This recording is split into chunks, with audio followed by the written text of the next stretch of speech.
feel like some companies just have this, like, magic touch when it comes to getting press? I see what you mean. They launch something new and bam, it's everywhere. Makes you wonder what their secret is. It's funny you say magic, actually, because that magic idea can really trip businesses up. Oh, really? How so? Well, think about it. If everyone thinks it's just luck, why would they put, real effort into it? Time, resources, strategy, all that goes out the window. Right, like why bother if it's just some lucky charm? Exactly. And that's where companies miss out big time. So no more waving the magic wand then. Time to get scientific. That's the spirit. This article we're looking at breaks it down into three main parts: media analysis, publication analysis, and trends analysis. Okay, color me intrigued. Let's start with that first one, media analysis. The article mentioned a media targeting database, and I gotta be honest, that sounds a little intense. It sounds way more complicated than it really is. Okay, good. So break it down for us. Imagine you've got like a cheat sheet for every single journalist you might want to talk to. Instead of memorizing plays, we're memorizing journalists.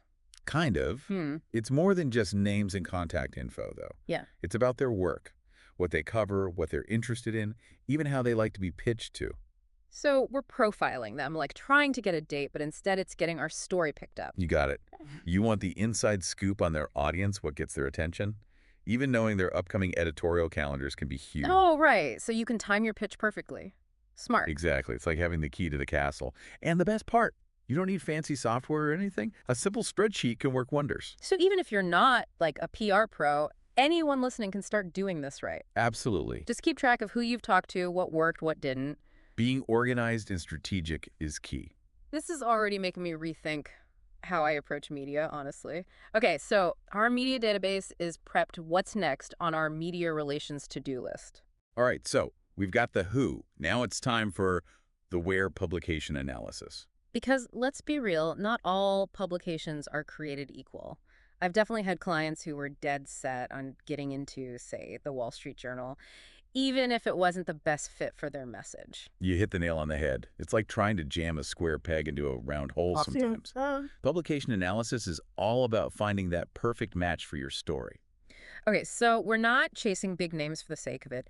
There's a method to figuring out which publication is actually the right platform for your message. Exactly.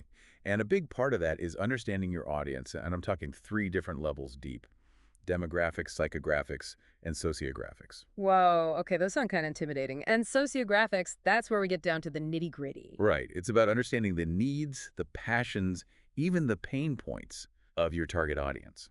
So we're talking about, like, what keeps them up at night? What are they searching for? Exactly. And how your message can, provide a solution or tap into those deeper desires. Wow, okay, we're basically building a psychological profile now. In a way, yeah. And the point is, by understanding those nuances, you can figure out which publications will really resonate with those specific readers. That makes a lot of sense. So we've got our media database, we've analyzed those target publications. What's the final piece of this media relations puzzle?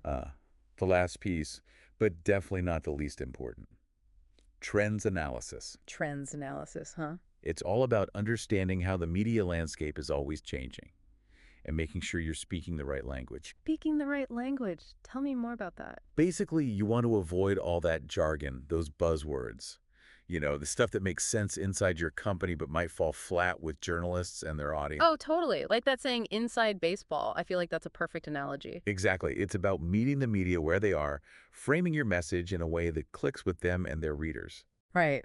I remember this one time I was pitching a story about some new financial tech, and I was using all this industry jargon. And the journalist just stopped me and said, "Explain it like I'm 5." And that's the thing. Total wake-up call. You're trying to get the attention of people who are bombarded with information all day long. Right. And then there's the actual audience who might not know all the lingo. Exactly. So how do you keep up with these trends, especially with how fast things move these days? It feels like a full-time job. Yeah, it's a great question. One thing the article mentioned that really stood out to me was about how language itself changes over time. Oh, interesting. Like, think about the term fake news. That's everywhere now, right? But back in the day, they might have called that yellow journalism. And if you said yellow journalism today, people would probably be like, what? Exactly. So it's not enough to just know the terms. You got to understand the nuances, how language evolves. So any secret weapons for staying ahead of the curve? How do you keep your finger on the pulse of all this? You don't need to be a mind reader or anything. Just be observant, use the tools that are out there, pay attention to what you're seeing in the news, on social media, even just in everyday conversations. What are the hot topics, the themes, the phrases that keep coming up? Oh, okay. So it's like crowdsourcing your trend analysis. Kind of. Yeah. And don't forget about those free tools we talked about earlier, Google AdWords, Twitter Trends. Right. They can give you a real-time snapshot of what people are actually searching for, talking about, It's like having a crystal ball. in a way. But instead of magic, it's data. Love that. And then you use all that to craft your pitches, make sure they're timely, relevant. Because timing is everything. You got it. So we've talked about the media analysis, publication analysis, trends analysis, but what about the so what? Why should all this matter to someone who, say, doesn't work in PR? That's a really important point.